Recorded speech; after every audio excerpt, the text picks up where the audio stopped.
Hello বন্ধুরা, দেখো একটা ফ্লিপকার্ট থেকে এই বক্সটা এসেছিল। এই বক্সটাকে আমি কিভাবে চেঞ্জ করে দিচ্ছি। এই বক্সগুলোকে কিন্তু ফেলে না দিয়ে ডেকোরেটিভ পিস তোমরা বানাতেই পারো। কী করে ডেকোরেটিভ পিস বানাবো সেইটা আমি আজকে তোমায় দেখাচ্ছি।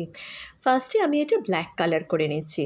কালার যেটা নেবে সেটা অবশ্যই অ্যাক্রিলিক কালার কিংবা ফেভিক্রিল কালার নেবে, কারণ এমনি ওয়াটার কালার নিলে কিন্তু ভালো লাগবে না, কারণ এটা কার্ডবোর্ডের বক্স, সেই জন্য ফেভিক্রিল কিংবা অ্যাক্রিলিক কালার কিন্তু ইউজ করবে। তো আমি ফার্স্টে কী করলাম, ব্ল্যাক কালার দিয়ে এটা ব্রাশ করে নিচ্ছি।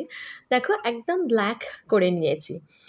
এই কালারগুলো করতে গেলে এটা মনে রাখবে যে যখন তোমরা কালার করছো এবার এটা না একটু শুকোতে হবে, আর সেই সময় ওটা যখন শুকোচ্ছে বক্সটা, তখন আমি দেখো একটা পেপার নিয়েছি, পেপারটাকে আমি মুড়িয়ে নিচ্ছি কিভাবে, এভাবে পেঁচিয়ে পেঁচিয়ে নিচ্ছি। তোমরা এরকম পেপারও নিতে পারো, অথবা যদি মনে হয় যে না পেপার তোমরা কার্ডবোর্ড দিয়ে করবে সেটাও করতে পারো, যেটা ইচ্ছে। এবার ব্ল্যাক কালারটা শুকিয়ে গেছে, এবার আমি এটার উপরে কি করলাম, একটু স্কাই ব্লু, একটু ডিপ ব্লু, এই কালারগুলো দিচ্ছি। এই কালারগুলো ব্রাশ করলে একটা অন্যরকম এফেক্ট আসবে। ব্ল্যাকের সাথে ব্লু এফেক্টটা দেখবে পুরো একটা ডিফারেন্ট টাইপের এফেক্ট আসে, সেই জন্য আমি ব্ল্যাক আর ব্লু ব্রাশ করলাম। এই ব্রাশ করার পর ওই যে পেপারটা আমি মুড়িয়ে মুড়িয়ে নিয়েছিলাম, পেঁচিয়ে নিয়েছিলাম, সেইটাকে আমি একটু সামান্য গাম দিয়ে এটাতে আটকে দিলাম। এরপর এয়ার ড্রাই ক্লে নিলাম ব্রাউন কালারের। দেখো এয়ার ড্রাই ক্লে নিয়েছি আমি ব্রাউন কালারের, সেই ক্লেটা দিয়ে আমি ওই পেপারটাকে ঢাকা দিয়ে দিচ্ছি। গাছের ডাল এইভাবেই তৈরি করা যায় এবং খুব সুন্দর দেখতে লাগে। আমাদের কাজ হচ্ছে এমনভাবে আমরা বানাবো যে যাতে খুব ন্যাচারাল দেখতে লাগে, ঠিক সেরকমই দেখতে লাগবে। আস্তে আস্তে আমরা ওই এয়ার ড্রাই ক্লে নিয়ে গাছের ডাল করে নিলাম। এবার সেখানে করব পাখি, দুটো পাখি হবে। প্রথমে গোল মাথা হলুদ রঙের বসিয়ে দিলাম। এরপর দেখো আমি আবার কাগজ মুড়িয়ে নিয়েছি, কাগজটাকে মুড়ে একটু এরকমভাবে চিপে চিপে নিলাম। এইটা হবে পাখির বডি। এইরকমভাবে একটু চিপে চিপে নিয়ে পাখির বডিটা করলাম। করার পরে দেখো আমি এইখানে আমার একটা হালকা অরেঞ্জিশ কালার ছিল, সেই কালারটা আমি দিয়ে এইটা ঢাকা দিয়ে দিচ্ছি। এইটা ঢাকা দিয়ে হাত দিয়ে এভাবে চেপে চেপে দিতে হবে যাতে পাখির বডিটা ঠিক মতন হয়। এবার এই পাখির বডিটা কমপ্লিট হয়ে গেল। এইবার পাখির একটা টেল থাকতেই হবে। পাখির লেজের জন্য আমি এইভাবে ওই এয়ার ড্রাই ক্লে ব্যবহার করলাম। লেজটা তোমরা নিচের দিকেও করতে পারো, ওপর দিকেও করতে পারো, তোমাদের ইচ্ছে। আমি একটু নিচের দিকে করেছিলাম এইভাবে। আচ্ছা, আমার এইখানে অরেঞ্জ কালার ফুরিয়ে গিয়েছিল, সেই জন্য আমি একটু পিঙ্ক কালার দিলাম। কেন, পাখি অবশ্যই খুব কালারফুল হয়, সেই জন্য কালারফুল পাখি আমরা করতেই পারি। এই রকমভাবে আমরা দিয়ে দিলাম। এই রকমভাবে আমি এই পাখিটার লেজও এই রকম করে বানিয়ে নিলাম।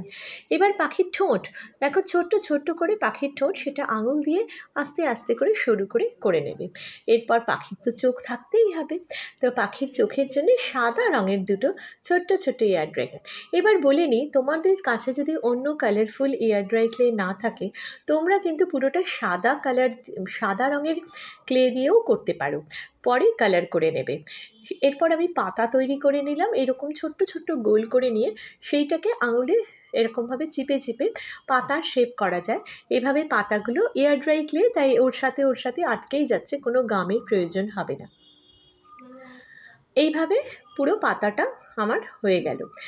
এই যেটা বলছিলাম, যদি তোমার কাছে এয়ার ড্রাই ক্লে না থাকে তাহলে কি করবে, তাহলে তোমরা একদম প্লেন, যদি মনে হয় অল্প মাটি, সেটার ক্ষেত্রে কিন্তু একটু ছেঁকে নিতে হবে, সেইভাবেও করতে পারো। মাটি দিয়ে এরকমভাবে বানাতে পারো, সেই ক্ষেত্রে মাটিটাকে একটু ছেঁকে স্মুথ করে নিতে হবে, তবেই আরও খুব সুন্দর করা যাবে।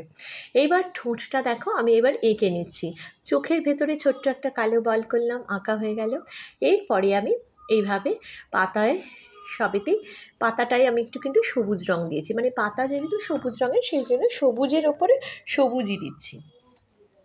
আর পাখির গায়ে পালক, ডানা, এগুলো বোঝানোর জন্য একটু করে কালো আঁচড় দিয়ে নিচ্ছি। দেখো কেমন দেখতে লেগেছে, কীরকম দেখতে লাগলো। আর সেই যে বক্সটা আমরা ফেলে দিচ্ছিলাম, সেই বক্সটাকে আমি এইভাবে একটা ডেকোরেটিভ পিস বানালাম। এই বক্সটা তোমার পেন স্ট্যান্ড হিসেবে কাজ দেবে, কার্ড হোল্ডার হিসেবে কাজ দেবে। বক্সের ওপরটা এই যে পাখির যে ওপরের পোর্শনটা মানে মাথার দিকটায় তোমরা যদি কেটে নাও, সেখানে তোমরা পেন স্ট্যান্ড কিংবা কার্ড হোল্ডার কিংবা এই খুচখাচ বিল এই সেই টুকটাক জিনিস রাখার জন্য ব্যবহার করতে পারো।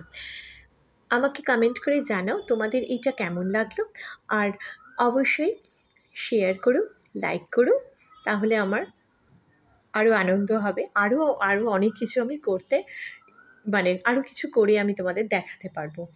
সেই জন্য অবশ্যই আমাকে একটু কমেন্ট করো আর লাইক করো অবশ্যই। ব্যাস আমাদের পাখি পুরো তৈরি হয়ে গেল। এইভাবে এবার লাস্টে একটুখানি হলুদের ছোঁয়া দিলাম আর একটু ব্রাইট লাগার জন্য। এই জাস্ট ব্যাক সাইডে একটুখানি ইয়েলো কালার ব্রাশিং করে দিলাম, যাতে কিনা আর একটু ব্রাইট লাগে। এই পুরো ব্যাপারটা কিন্তু বেশ ব্রাইট হয়েছে এবং বেশ সুন্দর দেখতে হয়েছে। তুমি সাজিয়ে রাখলে কিন্তু বেশ ভালো লাগবে। আজকের মতো এখানেই টাটা, এনজয়।